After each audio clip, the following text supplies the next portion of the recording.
#protestant 2.0, je suis heureuse de vous retrouver en ce samedi 22 août au matin. On va partager le psaume 140 pour démarrer le week-end. Un psaume qui déchire et qui nous parle de la manière dont on peut s'adresser à Dieu dans la prière. En somme, tout lui dire, même lorsqu'on est en proie à des choses très difficiles. Seigneur, délivre-moi des gens malveillants et préserve-moi des hommes violents. Ils ne pensent qu'à faire du mal, chaque jour ils provoquent des conflits. Comme des serpents, ils aiguisent leur langue, ils ont sous les lèvres un venin de vipère. Oui, garde-moi de tomber aux mains des méchants. Seigneur, préserve-moi des hommes violents qui ne pensent qu'à me faire des croche-pieds.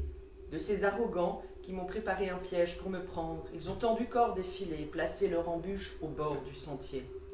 Mais je dis au Seigneur, tu es mon Dieu. Seigneur, sois attentif quand je te supplie. Seigneur Dieu, toi la forteresse où je trouve le salut. Tu protèges ma tête au moment du combat. Ne donne pas suite aux désirs des méchants. Seigneur, ne laisse pas leurs projets réussir.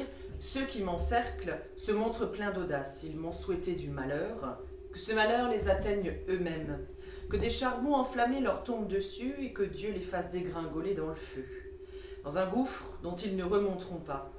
Que celui qui recourt à la calomnie ne puisse pas subsister dans le pays. Que le malheur poursuive sans répit l'homme qui use de violence.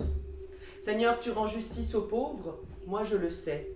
Tu fais droit aux malheureux, que les fidèles te louent, Seigneur. Oui, les hommes droits pourront ainsi rester en ta présence. Eh bien voilà, on peut le dire, là ici on a une arme qui va désarmer, la prière. Le psalmiste l'utilise de cette manière-là. Lui qui se sent traqué comme une bête, alors il va utiliser une défense qui est primordiale en tant que croyant. Il va utiliser sa relation à Dieu justement pour essayer d'avancer malgré tout. Il va vivre un vrai combat spirituel, bien plus que physique ici. On entend parler de croche-pieds qui sont autre chose qu'un jeu anodin.